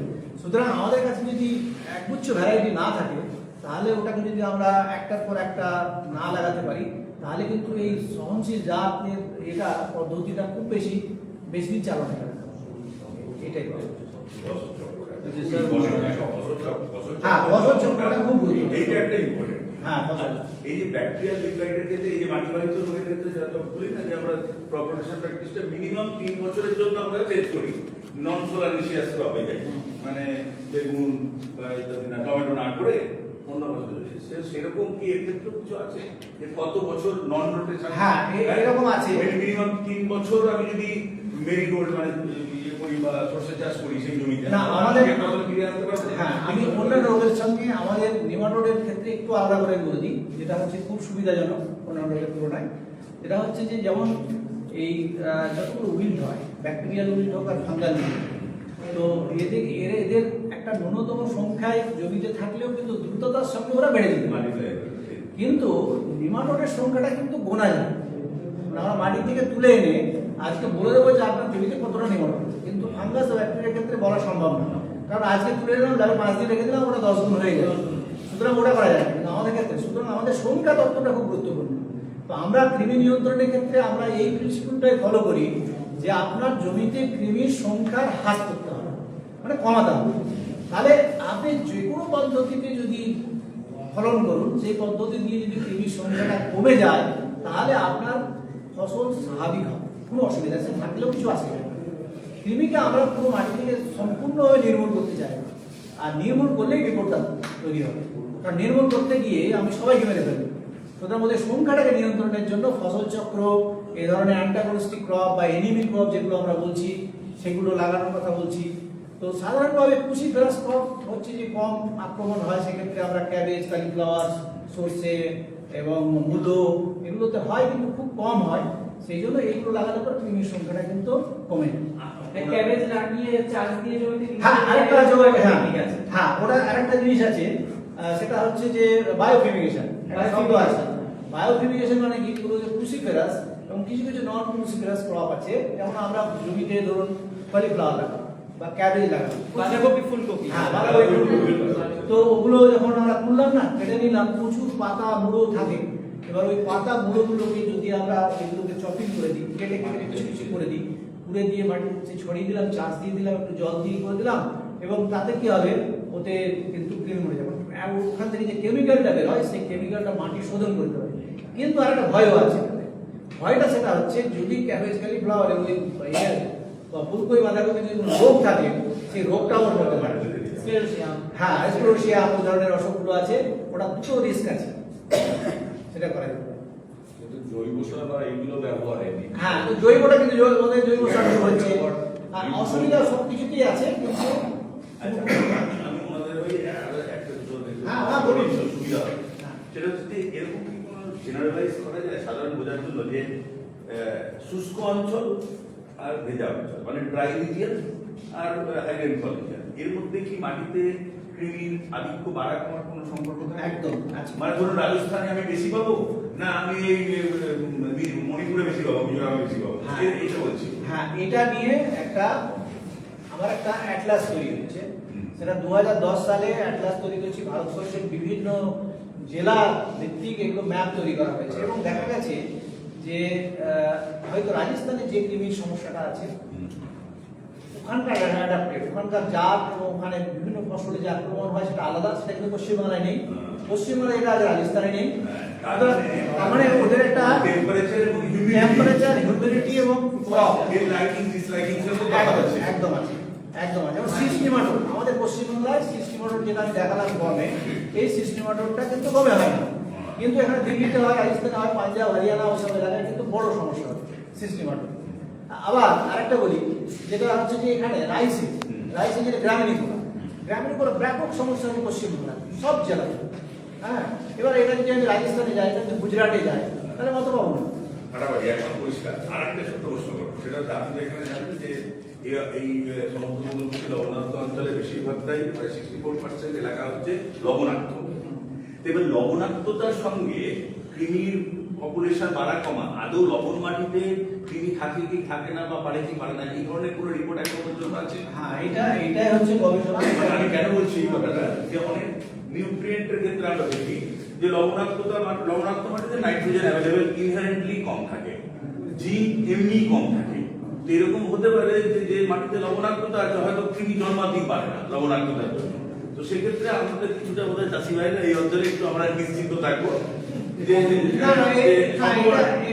সম্ভাবনার কথা বলছি না, এটা এত সিম্পলিফাইড না করে আমি আমি একটু চাইবো, যেটা চাষি ভাইরা তো অনেকে এসে তখন করে না, Exactly. তাদের কাছ থেকে আমি তাদের কোনো অভিজ্ঞতা আছে কিনা যে ওখানে আমি সুধাংশুবাবুর কাছে প্রথম শুনতে চাই না, সুধাংশুবাবু পাথর প্রতিমাটা আপনি কোনোদিন দেখেছেন যে শিকড় হয় কোনো এই হ্যাঁ মানে এই ধরনের নিমাটোড সংক্রমণ কোনো ফসলে এত সিগন্যাল দেখার পর আপনি তো বরিষ্ঠ কৃষি এখন ব্যাপারটা স্যার এইটা নিয়ে তো কখনো কোনো আলোচনা হয় না, হ্যাঁ ফার্স্ট টাইম একদম এটা ফার্স্ট টাইম। হুম। কারণ আমি শুধু পাথর প্রতিমা না, আমাদের জেলা বা পশ্চিমবঙ্গের বিভিন্ন জায়গাতে একদম, এইরকম তো আলোচনায় গেছি। কোথাও এই নেমাটোড নিয়ে স্পেশালভাবে যে আলোচনা, আমার মনে হয় এটা আমার ধারণা এখানে প্রথম হলো। ধন্যবাদ ধন্যবাদ। এবং এখন থেকে যে বিষয়গুলো আমি জানলাম, এতটা আমার ধারণাও ছিল না যে নেমাটোডটা কীভাবে প্রত্যেকটা গাছে আক্রমণ করতে পারে। এই ধারণাটা আগে ছিল না, এখন জানলাম যে গাছ লাল হয়ে গেছে, বাজার থেকে অনেকে তো রাসায়নিক সার বিষ কিনে এনে দিচ্ছে, মানে দোকানদারের কথাতে। কিন্তু এখানে যে এই কৃমিটা যেভাবে তার শিকড়ের রসটা চুষে খাচ্ছে, তার রসালো অংশ বা যে প্রোটিনগুলো খেয়ে নেওয়ার পরে গাছটা দিনের বেলাতে নেতিয়ে যাচ্ছে, তারপরে গাছটা আস্তে আস্তে শুকনো হয়ে যাচ্ছে, ভালো ফলন দিচ্ছে না, গাছের বৃদ্ধি হচ্ছে না, গাছ হলুদ হয়ে যাচ্ছে। সে যেভাবে এটা বুঝিয়ে বলে যে মানুষের কীরকম পরিস্থিতি হয়, গাছের কীরকম পরিস্থিতি হয়, এটা এত সুন্দর আলোচনা হয়েছে। এই আলোচনা প্রথম শুনলাম, খুবই ভালো লাগলো, যার জন্য প্রথম থেকে আলোচনাটা খুব মনোযোগ দিয়ে শুনেছি। তা পাথরপত্রের মধ্যে এইভাবে আলোচনা এখনো পর্যন্ত কোথাও হয়নি। এটা আমার মানে আমার ধারণা শুধু না, এটা একেবারে শিওর। নেমাটোড নিয়ে যেটুকু আলোচনায় গাছের কৃমি নেমাটোড, ওখানে নিম তেল বা নিমের খোল দিলে গাছ ভালো হয়ে যায়। ঠিক এইভাবে একটা অনেক আধিকারিকও বলতে শুনি, জাস্ট এইটুকুই, ওই কয়েক সেকেন্ডের একটা বক্তব্য। এবং এই জন্যই আমরা বিশেষভাবে প্রফেসর রহমান খানকে আমরা রিকোয়েস্ট করেছিলাম, দিল্লি থেকে এসেছেন, প্রফেসর চম্পকবাবু আছেন, ওনারা এক কথায় রাজি হয়েছেন। আমার মনে হয়েছে যে এই অঞ্চলের কৃষক বন্ধুদের এই বিষয়ে দীর্ঘকালে কোনো আলোচনা হয়নি, এবং ফার্স্ট টাইম হচ্ছে যেটুকুনি জ্ঞান ওদের কাছে ওনারা নিয়ে যাচ্ছেন, আমার মনে হচ্ছে একটা লাইফ টাইম একটা অ্যাচিভমেন্টের মতো। হ্যাঁ, এবং আমি সবাইকেই বিশেষভাবে রিকোয়েস্ট করছি যে আপনারা কিন্তু এই লক্ষণগুলোকে আগামী দিনে মাটিতে একটু চিহ্নিত করার ব্যবস্থা করছেন, যাতে সজাগ থাকবেন এই বিষয়টাতে। যদি মনে হয় যে এই ধরনের কোনো সমস্যা হলেও হচ্ছে আমার ফসলে, তাহলে এই আঞ্চলিক গবেষণা কেন্দ্রে আমাদের কাছে আপনাদের সবসময় গেট খোলা আছে, আমাদের গবেষণা কেন্দ্রে। হ্যাঁ, নিজে যদি না আসতে পারেন, পার্শ্ববর্তী কোনো কৃষক বন্ধুর হাত দিয়ে স্যাম্পেলটা একটু পাঠিয়ে যাচাই করে নিতে হবে এটা সত্যি কৃমি জাতীয় কোনো সমস্যা কিনা, এবং তার প্রতিকারের কোনো ব্যবস্থা আছে কিনা, সেই পরামর্শ দিতে আমরা একদম সজাগ থাকবো সবসময়। কেমন স্যার আরেকটু জানতে চাই, এই নেমাটোডের সঙ্গে নিমের সম্পর্ক কীরকম? নিম হ্যাঁ, দেখুন, নিম হচ্ছে আমরা যেটা বলি যে নিম তো তেতো, তো তেতো জিনিস হচ্ছে নিমের একটা, ওটাকে বলি অ্যান্টিফিডেন্ট, মানে ওদের প্রতি একটা অনাসক্তি আছে। যে আমরা দেখুন, আপনি যদি নিমের পাতাকে থেতো করে এক গ্লাস দিয়ে আপনাকে দেওয়া হয়, তো সঙ্গে সঙ্গে 2 মিনিটের মধ্যে আপনার কি হবে, দেখেন গা বমি করবে। এই গা বমি করাটা মানে হচ্ছে কি, ওটা অ্যান্টি গ্যাস্ট্রেটরি এফেক্ট করে। তার মানে আমাদের ওসোফেগাস থেকে খাবারটাকে উল্টো দিকে, যেটা নিচের দিকে নিয়ে যাওয়ার চেষ্টা করে, সেটা উল্টো দিকে ও পরিচালন করে। তো ঠিক নিমাটোড যখন এই নিমের তেল বা নিম জাতীয় নিম্বি যত ধরনের বাজারজাত জিনিস আছে, ওইটা হলে পরে ওর তেতো ভাব হয়। তেতো ভাব হওয়ার পর আমাদের যেটা হয় ওটা, কারণ নিমাটোডের সঙ্গে আমাদের কিন্তু অনেক মিল আছে। এটা কিন্তু তার বলে রাখি যে ওর শরীরে যতগুলো জিন আছে, মানুষের শরীরে অত আছে, এই জন্য নিমাটোডের গবেষণাটা, এখন মানুষের গবেষণাটা নিমাটোডের উপর করা হয়। হ্যাঁ, ও একটা অ্যানিমাল, আমরাও একটা অ্যানিমাল। তো নিমের অ্যান্টিফিডেন্ট এফেক্ট আছে। নিম কিন্তু সরাসরি তেলিকে মারতে পারে, এটা কিন্তু আমরা বলবো। আর 2 নম্বর হচ্ছে, আপনি একটা কথা বললেন, উনি কোনো একজন আধিকারিক বলেছেন যে নিমের তেল দেওয়ার কথা, একদম দেবেন না। একটা জিনিস ভাববেন যে তেল এমন একটা জিনিস, যদি আপনি তেলটাকে অন্য ফর্মে রূপান্তর না করেন, গাছের ক্ষতি করবেন। হ্যাঁ, তার মানে কি করতে হবে, তেল ধরুন অনেক সময় নিমের তেল আমি অনেকে বলতে দেখেছি যে গাছের গোড়ায় ঢেলে দেবে, তাতে গাছ কিন্তু মরে যাবে, গাছের শিকড়ের কিন্তু শ্বসন বন্ধ হয়ে যাবে। তো সুতরাং নিমের তেলটাকে যতক্ষণ পর্যন্ত আপনি কোনো ডিটারজেন্ট বা ওই ধরনের কোনো সার্ফেক্ট্যান্ট দিয়ে ওটাকে তেলটাকে না কাটাবেন, ততক্ষণ ধরনের নিমের তেল কিন্তু সরাসরি কখনো কিন্তু না স্প্রে করবেন বা মাটিতে মিশাবেন। হ্যাঁ, এবং ওই জন্য হচ্ছে যে নিমের যে তেলজাত যে ফর্মুলেশন বাজারে হয়, ওই ফর্মুলেশন তৈরি করার সময় ওরা তেলটাকে তেল রাখে না, তেলটাকে যাতে স্প্রেডিং হয়ে যায়, কোনোরকম ভাবে গাছের মানে শ্বাসরুদ্ধ না করতে পারে তার জন্য ওরা তৈরি করে। তেল সরাসরি কখনোই ব্যবহার করবে না। কিন্তু নিম কৃমিকে মারতে পারে না, স্রেফ ওকে ওর ওই ধরনের খেতে গাছকে খেতে ওরা বাকি করে। এইগুলো দেখানো হয়েছে। আর একবার পেছন দিকে দেখিয়ে দাও।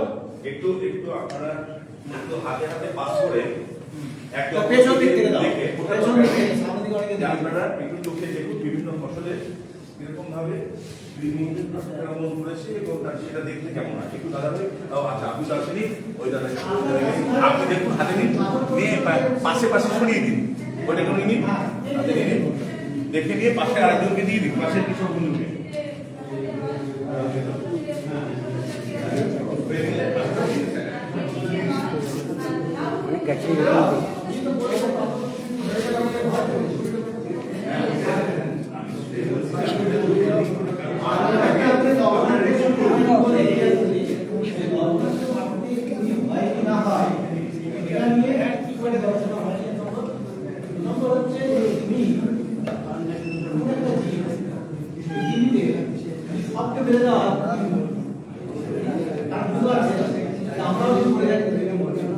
এই জন্য বলা হয় যে কৃমি হচ্ছে শেষ একটা জীব পৃথিবীর, যে পৃথিবী থেকে সমস্ত জীব মরে গেলে কিন্তু শেষে কৃমি মরে। সুতরাং ওর সহনশীলতা কিন্তু অনেক বেশি। হ্যাঁ, ওকে মারাটা কিন্তু কঠিন, সেই জন্য আমরা মারার কথা খুব একটা কিছু বলি না। ওকে যত বেশি হচ্ছে আলাদা করে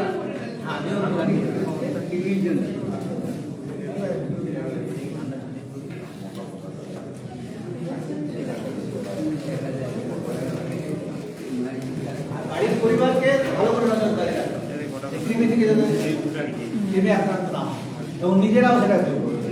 আমি বলি, আপনাকে বলছি, আমি আমার পক্ষে বলছি, আমার একদম ওষুধ কেনাটা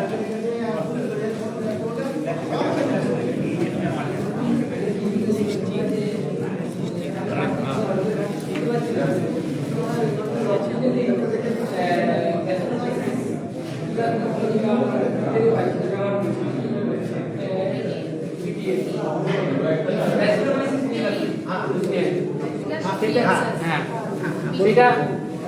সেটা করে দেন।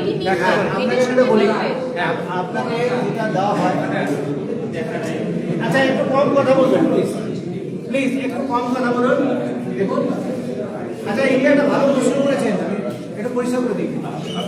বসুন বসুন, আপনি আসুন, আপনি বসুন, এখানে বসুন, এখানে বসুন, বলবেন বসুন। আচ্ছা একটু বসুন, উনি একটা ভালো প্রশ্ন করেছেন যেটা আমি ছেড়ে গেছি। সেটা হচ্ছে যে কৃমিকে মারার জন্য কিছু জীবাণুনাশক আছে, কিছু জীবাণুনাশক আছে। তার মধ্যে একটা জীবাণুনাশকের কথা উনি বলেছেন, প্যাসিলোমাইসিস লাইলাসিনাস। হ্যাঁ, এটা বাজারে যেটা দুটো নাম আমার এই মুহূর্তে মনে আসছে, একটা বায়োনিমাটন আর একটা ইয়োরকার। এই দুটো নামে দুটো কোম্পানি, খুব নামী কোম্পানি বিক্রি করে। এবং এছাড়া প্যাসিলো বলে আছে বা অন্যান্য ছোট ছোট কোম্পানি অনেকে বিক্রি করে। তো এটা হচ্ছে যে ডিম, যে কৃমির যে ডিম দেখালাম, সে ডিমের থলি, সেই ডিমের থলিতেও আক্রমণ করে। তার মানে হচ্ছে যে এই ডিমের পরজীবী এরা। তাহলে এটা কিন্তু খুব ভালো জিনিস। তাহলে যদি আমি ডিম কটাকে নষ্ট করে দিতে পারি, তাহলে তো আমার জমিতে কৃমি হবে না। তো এটা খুবই ভালো একটা জীবাণুনাশক, কৃমিনাশক বলা যায়। এবং প্যাসিলোমাইসিস নামটা এখন পাল্টে গেছে এবং পারকিউসিলিয়াম হয়েছে, কিন্তু তাদের কোনো ফারাক আছে না। কিন্তু এটা হচ্ছে একটা ছত্রাক, এটা জীবাণুনাশক এবং খুব ভালো একটা কৃমি নিয়ন্ত্রণের খুব ভালো একটা উপায়। এবং এইটা দেখবেন ওই লেখার মধ্যে আমার আছে, আমি উল্লেখ করেছি। আমি তিনটে জিনিস উল্লেখ করেছি। একটা হচ্ছে পারকিউসিলিয়াম লাইলাসিনাম উল্লেখ করেছি, একটা করেছি দেখুন সুডোমোনাস ফ্লোরোসেন্স করেছি, যেটা ব্যাকটেরিয়া। হ্যাঁ, ওটা কিন্তু নয়, এর ডিমের পরজীবী নয়, কিন্তু ওর বহু গুণ আছে, শুধু কৃমি নয়, অন্যান্য রোগকে নিয়ন্ত্রণ করতে পারে। আর একটা হচ্ছে ট্রাইকোডার্মা। ট্রাইকোডার্মাও কিন্তু কৃমি, কিন্তু ডিমের পরজীবী নয়। আর একটা আছে ভার্টিসিলিয়া, মানে যেটা হচ্ছে পোকোনিয়া ক্লামাটোস্পোরিয়া বলে, ওটা কিন্তু ডিমের পরজীবী। তো এই চারটে আপনার ছত্রাক এবং ব্যাকটেরিয়া কৃমির নিয়ন্ত্রণের ক্ষেত্রে ব্যবহার করা হয়। কিন্তু দেখা গেছে যে এই ধরনের যে জীবাণুনাশকগুলো আছে, এগুলো কখনোই কিন্তু আপনারা মূল জমিতে ব্যবহার করবেন না। মূল জমিতে ব্যবহার করতে গেলে যে পরিমাণ লাগবে, হ্যাঁ, সেই পরিমাণটা দিতে গেলে আপনার চাষটা অলাভজনক হয়ে যাবে।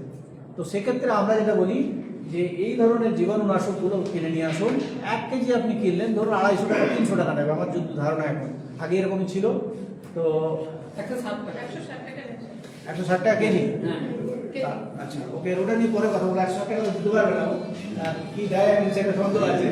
না, নিমপিট থেকে কিছু আচ্ছা, নিমপ্যাড সরকারি। হ্যাঁ, সরকারি। হ্যাঁ। আচ্ছা, সাবসিডি আছে। একটা কথা জিজ্ঞেস করে নেবেন যে এই ধরনের জিনিসগুলো দেওয়া হয় তাতে কতগুলো স্কোর আছে পার প্যাকেটে। একটা সিএফইউ বলে একটা কথা লেখা থাকবে, আপনি প্যাকেটের গায়ে লিখে দেখুন। Colony forming unit. হ্যাঁ, সিএফইউ লেখা থাকবে। CFU হ্যাঁ হ্যাঁ, সিএফইউ লেখা থাকবে। এবং ওইটা হচ্ছে যে ওটা হচ্ছে মাত্রা, যেমন আমরা কেমিক্যাল ওষুধে লিখি না যে আমরা এটা 50%, কোনটা বলি 40%, এদের একটা মাত্রা আছে। তো ওই মাত্রাটাকে সিএফইউ বলা হয়। ওই সিএফইউটা হচ্ছে যে লেখা থাকবে, দেখুন 2 লেখা থাকবে, তার সঙ্গে একটা গণিতিক চিহ্ন দেওয়া থাকবে, তারপর 10 লেখা থাকবে, তারপরে 10 টু দি পাওয়ার 9 লেখা থাকবে। ঠিক আছে, ওটা 6 to 9 হতে হবে। তা 2 into 10 to the power 6 to 9 যদি থাকে তাহলে ওতে সঠিক মাত্রার আপনার স্কোর আছে, 1 নম্বর। 2 নম্বর দেখে নেবেন যে ওটা কখন তৈরি হয়েছে। ওটা যদি 6 মাসের বেশি পুরনো হয় তাহলে কিন্তু ওটা কাজ করে না। তাহলে আপনাকে ওই 6 মাসের মধ্যে ওই এক্সপায়ারি ডেটের মধ্যে ব্যবহার করতে হবে।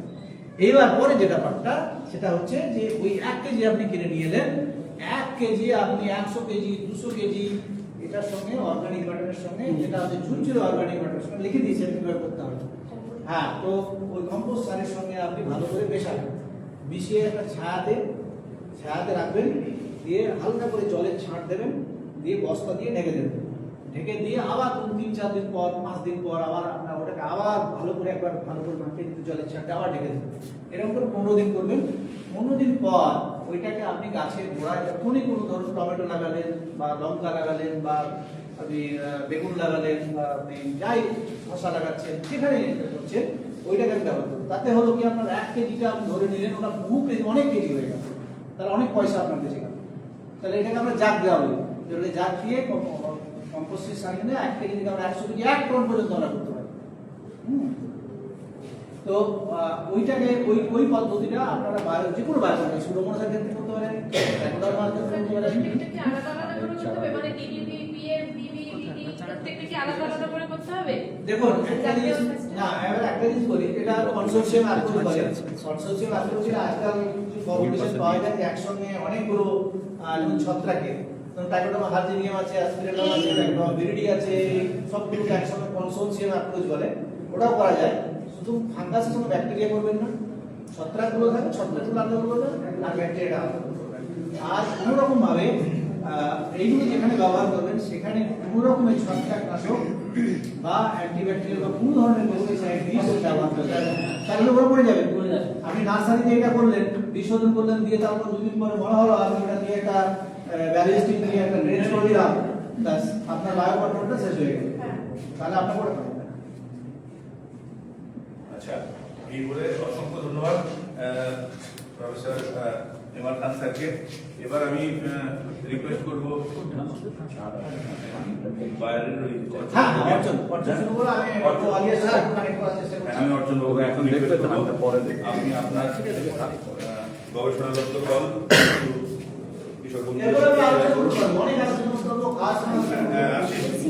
একটু কানেক্ট করে দেবেন, ওনার ল্যাপটপে কানেক্ট করে দেবেন।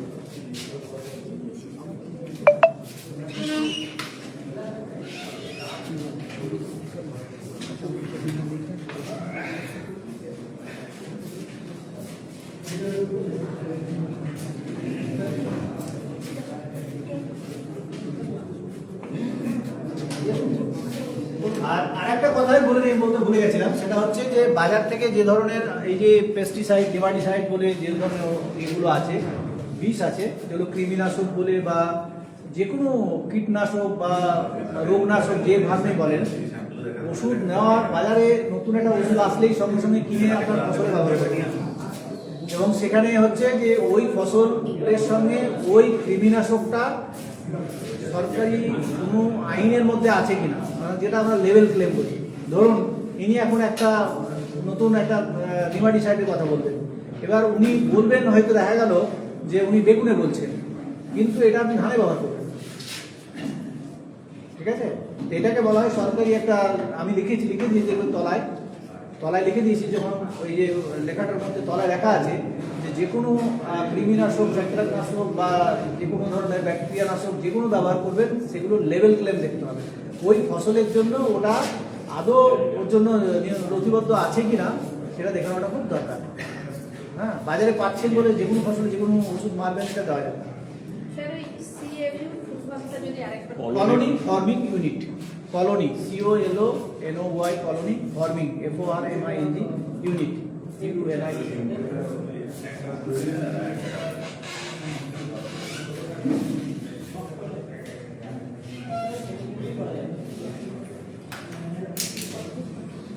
ইউনিট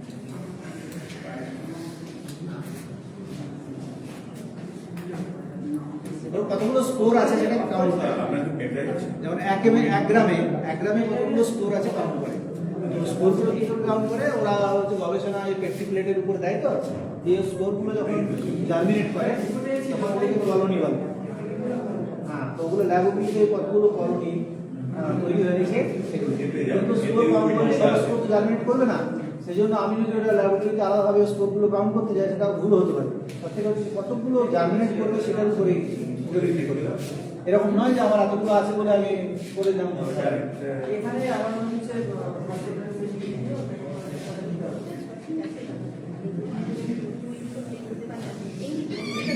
এই স্ক্রিনটা তো থাকবেই, আপনি জানবেন, কিন্তু আমি কি হিসাবে বলবো না।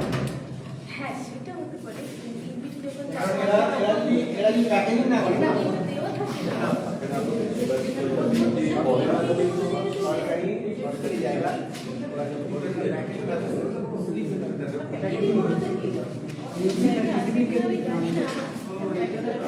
কিন্তু করে না তো কেজিং করছে সবই অনেকেই তো বাজারে না না সেটা বলবো, আমি বললাম ডেট টু ম্যানুফ্যাকচারিং আর সিএফটাও দেখুন। ওদের তো কিছু মানে আপনার কথা হবে হ্যাঁ এইটা বলে দিতে বলতে হবে এখন যদি জানা যখন ওরা তো 35-40 কিলো করে টিডিপি দিয়ে করা যায়, ওই তখনই আমরা বলে দেবো যে সোমনাথ কথা আছে কথা আছে সোমনাথ